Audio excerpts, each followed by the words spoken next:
नमस्कार दोस्तों, स्वागत है आपका हिंदी भाषी चैनल में। द हिंदू की यूपीएससी में प्रासंगिकता देखते हुए ऐसा लगता है कि हिंदी मीडियम के लोग इसे पढ़ नहीं सकते, और अगर पढ़ भी सकते हैं तो फिर बहुत ज़्यादा टाइम कंज्यूमिंग होता है, बहुत सारे लोगों का समय बर्बाद होता है और उतना समझ में भी नहीं आता, क्योंकि शुरू शुरू में इसकी इंग्लिश बहुत ज़्यादा कठिन लगती है हमें भी।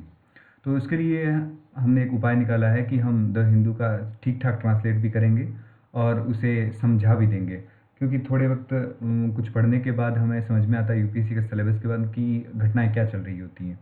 अधिकतर लेख द हिंदू के ही सटीक बैठते हैं, इसलिए इसी को सबसे अच्छा न्यूज़पेपर बताया जाता है। तो ये समझ लीजिए, एक दूसरे की हेल्प करते हैं। जैसे हमारी कुछ लोग करते हैं कि हमें बहुत सारा ट्रांसलेशन हिंदी में मिल जाता है, बहुत सारी रिपोर्ट्स का। उसी तरह यही समझ लीजिए कि द हिंदू बहुत कारगर है, इसलिए हम इसका अनुवाद करके आपको समझा रहे हैं। तो धन्यवाद। अब चलते हैं आगे आज के संपादकीय लेखों के बीच। आज के महत्वपूर्ण संपादकीय लेख हैं। सबसे पहला लेख है पर्यावरण के नियमों के निराकरण पर रोक। ये जो EIA जो अभी है, पर्यावरण पर जो प्रभाव पड़ने की एक रिपोर्ट जिसमें बताया जाता है, उसका विवाद काफ़ी लंबे समय से चल रहा है, उसके बारे में पढ़ेंगे। और एक है जो सत्ता में चल रहे हैं वे हम मायने रखते हैं, रनिंग मेट्स कहते हैं। अभी मैंने पढ़ा था पूरा पेपर, तो उसमें रनिंग मेट्स कहा गया था। इसका मतलब होता है जो साथी हैं वो मायने रखते हैं। ये अमेरिका के बारे में है। ये कमला जी हैं जो मूलतः भारतीय हैं, लेकिन वहाँ पर उनको अच्छा पद मिला है। अब है एक टीके से अधिक टीकाकरण, यानी एक टीके का आविष्कार हो जाना ये सब मायने नहीं रखता कि टीके का आविष्कार हो गया सब कुछ हो जाएगा। जब तक हाशिए तक लोगों तक नहीं पहुंच जाए, यानी गरीब से गरीब लोग तक नहीं पहुंच जाए, तब तक उस टीकाकरण के बारे में वह एक चिंता का विषय ही रहता है। एक है मिन्स्क में झड़प। ये बेलारूस में अभी जो राजनीतिक विवाद हुआ था, जो वहाँ पर जो तनाशा था उसके बीच और एक नई कैंडिडेट थी उसके बीच जो विवाद हुआ उसके बारे में है।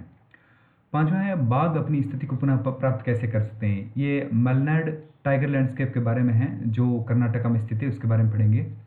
छठा है एक आत्मनिर्भर विदेश नीति। अभी जो विश्व में चल रहा है कि चाइना अपनी शक्ति बढ़ा रहा है, अमेरिका अपनी साख अपनी जो साख होती है, पावर होती है यूएनओ के बीच, नाटो की, उसको वो वैसे ही रखना चाहता है, वो बांटना नहीं चाहता उसी के बीच की। इसके बारे में और हमारी हमारी खुद की भारतीय विदेश नीति के बारे में भी थोड़ा बहुत इसमें दिया गया है।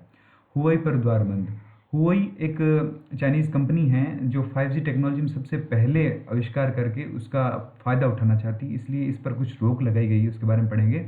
और एक छोटी सी रिसर्च है भारतीय गरीबी के ऊपर।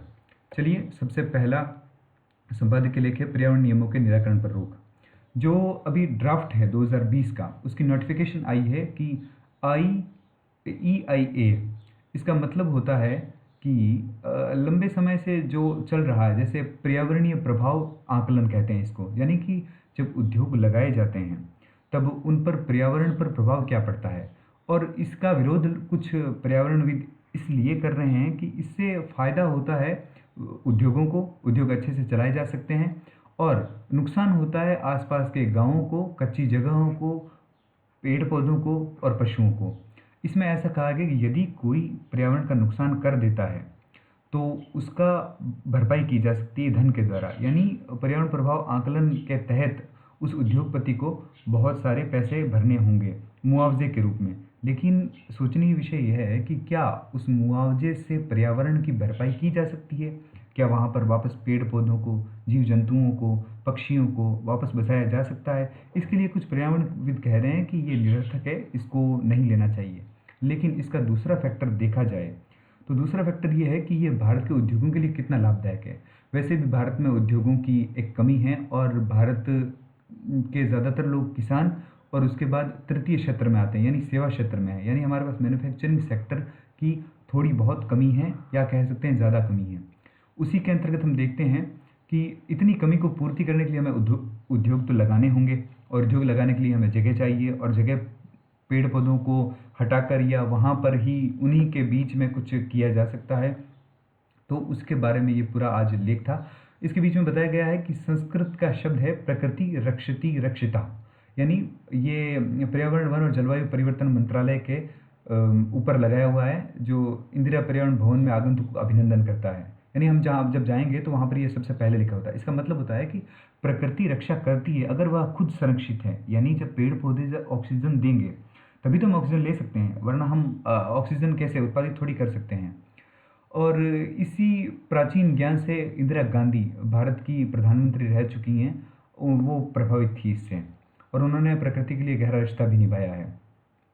तो प्रकृति को बचाए रखने से गरीबों का भी पेट पाला जाता है। जैसे वो बहुत सारे गरीब लोग हैं जो गाँव में रहते हैं और प्रकृति से जैसे किसी पेड़ पौधे की छाल उतार कर, कुछ उसकी खराब हुई टहनियाँ बेचकर, कुछ पत्ते बेचकर, कुछ फल बेचकर इससे अपना गुजारा भी करते हैं। अगर वहाँ पर पेड़ पौधे काट के उद्योग लगा दिए जाएंगे तो अनस्किल्ड लेबर जो वहाँ पर छोटा मोटा काम करते हैं वो लोग कैसे अपनी भूख मिटाएंगे और कैसे अपना रोजगार पाएंगे, उसके बारे में बताया गया है, और इसके विनाशकारी प्रभाव भी हो सकते हैं।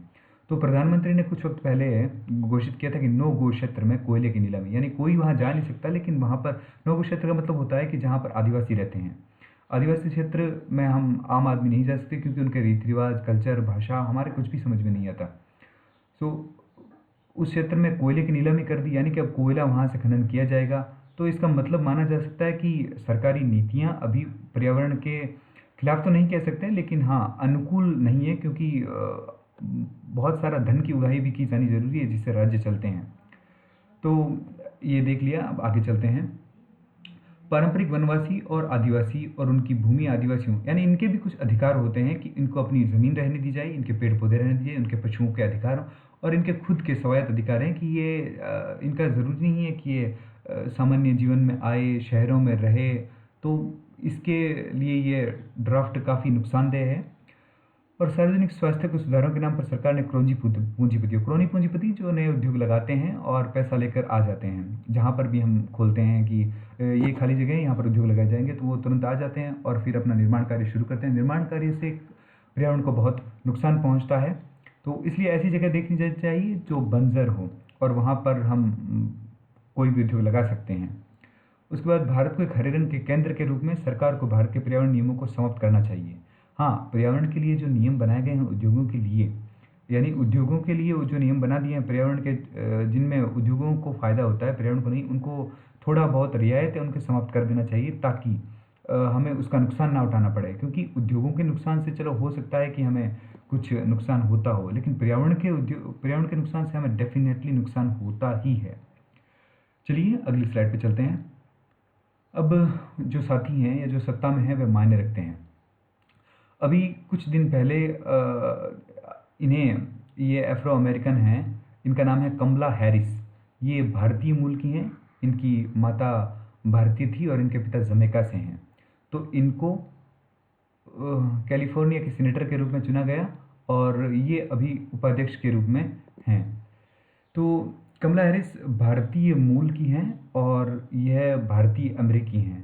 तो इनके बारे में चल रहा था कि अपनी ही पार्टी डेमोक्रेटिक, लॉरेंस सेंचेज को, ये डेमोक्रेटिक पार्टी की सेनेटर हैं। तो इसके लिए इनका छोटा सा आर्टिकल आया था, इसके बारे में थोड़ा ध्यान रखना कि इनका नाम है कमला हैरिस और ये इंडियन हैं, भारतीय हैं और मूल भारतीय हैं, लेकिन अभी ये अमेरिकी के नागरिक हैं। अब है एक टीके से अधिक टीकाकरण, यानी ये आर्टिकल इसलिए है कि क्या एक टीका बन जाना ही बहुत है कोरोना वायरस से बचने के लिए। तो इसके बारे में इनकी जो लेखक है, इनकी राय ये है कि सिर्फ एक टीका बनाना काफ़ी नहीं है, उस टीके को वितरित करने के लिए एक वितरण मंच बनाना बेहद ज़रूरी है। तो हम जैसे ही मान लो किसी को कोरोना वायरस हो जाता है, कोरोना बीमारी हो जाती है, तो वो पूछते हैं कि क्या हमारा इलाज हो सकता है। और जिस प्रकार के आंकड़े बताते हैं अमेरिका के या भारतीय आंकड़े बताते हैं कि कितने लोगों की मृत्यु हो चुकी है, तो उस मृत्यु को देखते हुए लोग डरते बहुत ज़्यादा हैं। इसकी मृत्यु दर तो चाहे 3% हो, लेकिन इसे देखने से बहुत सारे लोग डर जाते हैं कि क्या मौत भी हो सकती है। तो इसके वैक्सीन का बहुत इंतज़ार हो रहा है ताकि उसका वैक्सीन लगा दिया जाए और किसी को हो भी ना और ये रोग बंद हो जाए।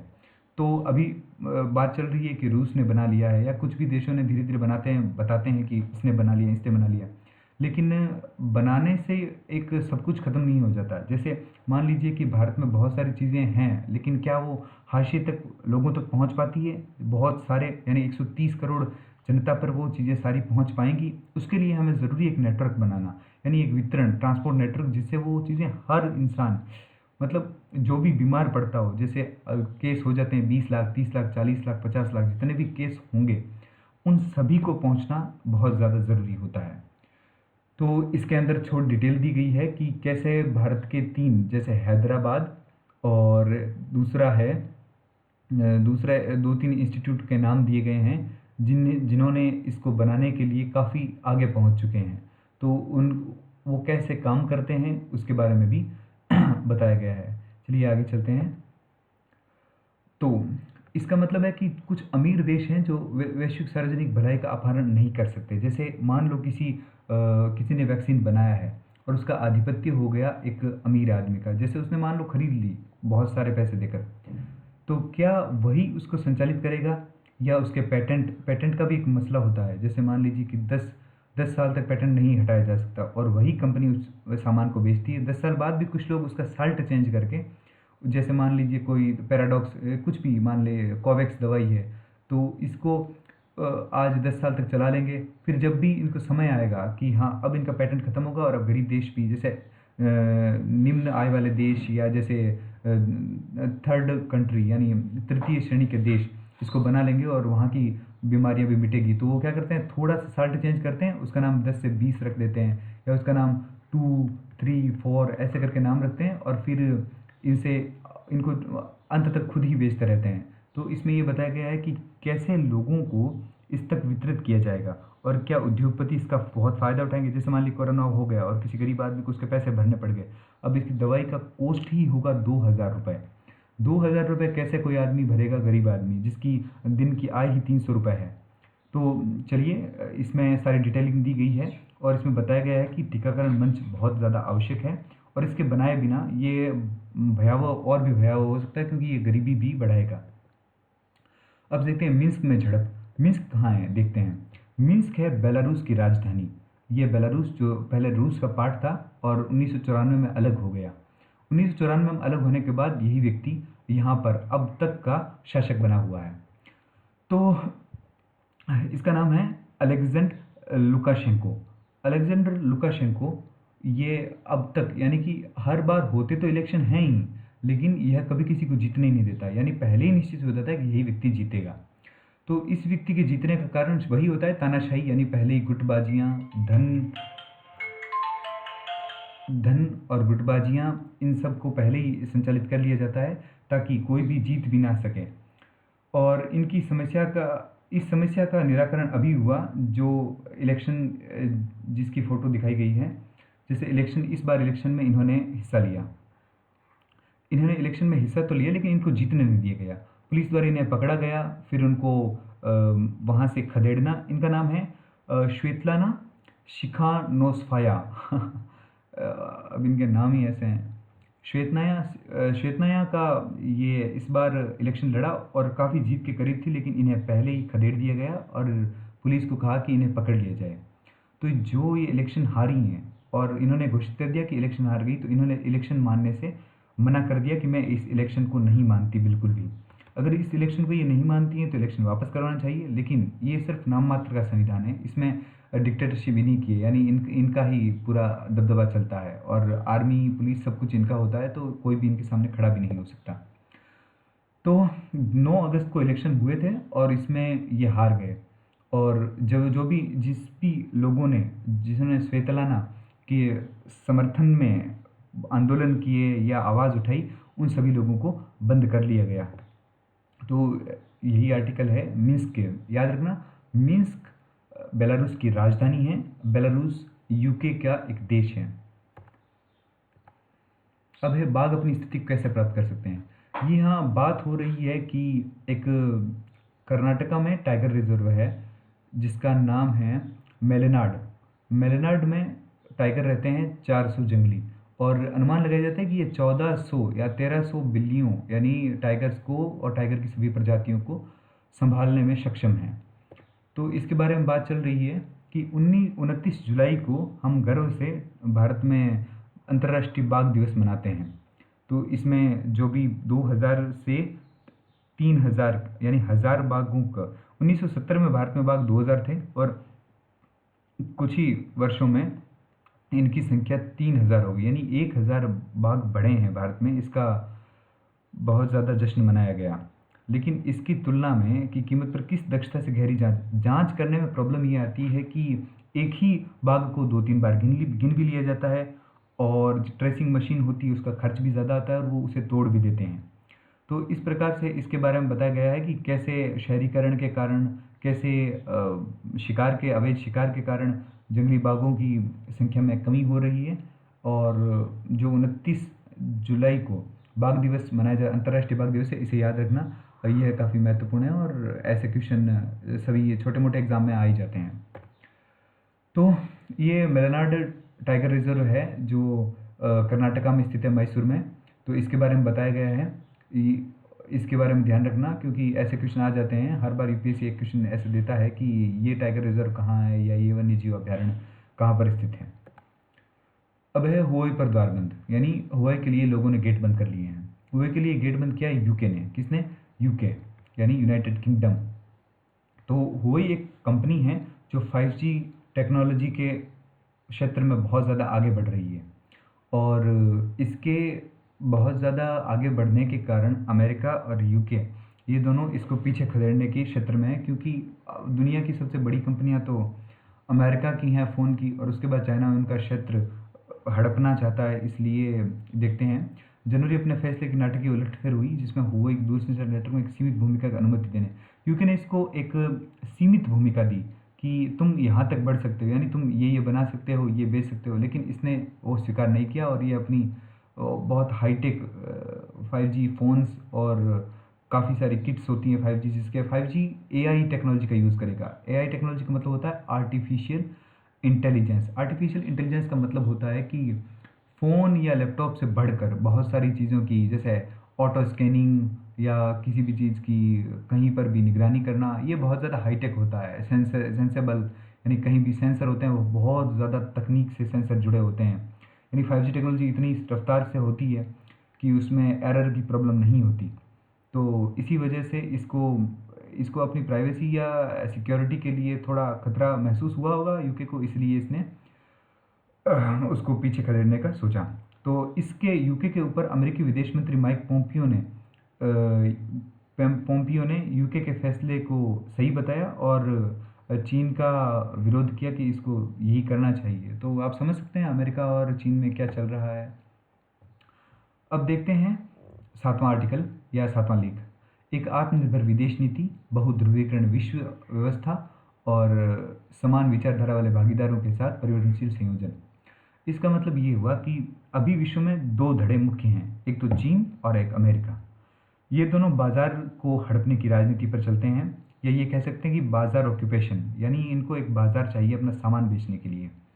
अमेरिका इतने सालों से बेच ही रहा था, लेकिन अब चीन जैसे जैसे उभरता जा रहा है व्यापार के क्षेत्र में, टेक्नोलॉजी के क्षेत्र में, मैन्युफैक्चरिंग के क्षेत्र में, तो इससे एक बड़ा खतरा महसूस होता है अमेरिका को और पूरे विश्व को कि कैसे किसी बहुत सारी चीज़ों पर चीन जैसे ऑक्यूपेशन कर लेगा। तो चीन की आक्रमण करने, चीन बहुत आक्रामक रहता है हमेशा किसी भी चीज़ को। जब भी इसके व्यापार बंद करने की बात करते हैं वह सीधा कहता है कि हम आपसे युद्ध करेंगे या उसकी वो खुले रूप से आलोचना करना, उसके अपने देश में आने वाले चीज़ों पर टैरिफ बढ़ा देना। जैसे अभी कुछ ही महीनों पहले अमेरिका के इस्पात पर बहुत ज़्यादा टैरिफ बढ़ा दिया था।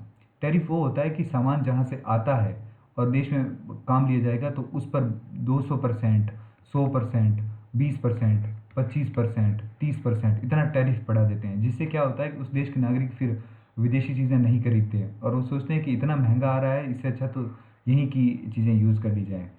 तो इसमें सारी दी गई है कि कोरोना वायरस के चलते हमें किसके साथ आगे बढ़ना चाहिए और व्यापार नीतियों में किसके साथ आगे बढ़ना चाहिए।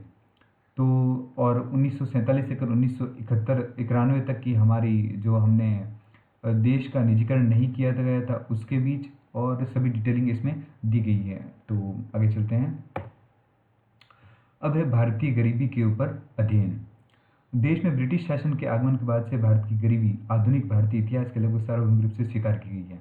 इसमें यही दिया गया है कि अभी भारत में लगभग 30% जनता गरीबी रेखा से नीचे अपना जीवन यापन करती है और कोरोना वायरस के चलते हुए हमारी गरीबी और भी बढ़ने वाली है क्योंकि काफ़ी सारे क्षेत्र हैं जिनमें रोज़गार बंद हो गया है। रोज़गार बंद होने का मतलब ये नहीं होता कि पूर्णतः बंद, लेकिन आज काम हो गया, कल लॉकडाउन, कल कर्फ्यू, ऐसा करने से भी बहुत ज़्यादा हमें गरीबी झेलने को पड़ती है। ये ठीक है, जो बड़े और मध्यम वर्गीय लोग हैं वो तो सह कर जाएंगे, लेकिन गरीब लोग कैसे सहन करेंगे? मान लीजिए किसी ज़िले में पूर्णतः लॉकडाउन या कर्फ्यू लगा दिया जाए, एक नाम मात्र को भी काम ना मिले और उसे खाने के पास कुछ भी नहीं है, तो वो कैसे काम चलाएगा? तो इसी को लेकर इसमें पूरा डिस्कशन किया गया है। तो चलिए, इसके बारे में थोड़ी डिटेलिंग दी गई है। शिशु मृत्यु दर, और मृत्यु दर भी बढ़ेगी गरीबी रेखा से नीचे रहने वालों में। इतने अमीर लोगों को कोरोना हो रहा है तो क्या गरीबों को नहीं होगा? तो वो सारी डिटेलिंग की बात है कि कैसे डिटेल्स में आ जाता है, कैसे आंकड़ों में कोई आते हैं और आंकड़ों में कुछ नहीं आते। तो धन्यवाद। चैनल को ज़रूर सब्सक्राइब कीजिए, क्योंकि काफ़ी सारी मेहनत लगती है इनको बनाने में, और खुद भी पढ़िए, औरों को भी पढ़ाइए। धन्यवाद।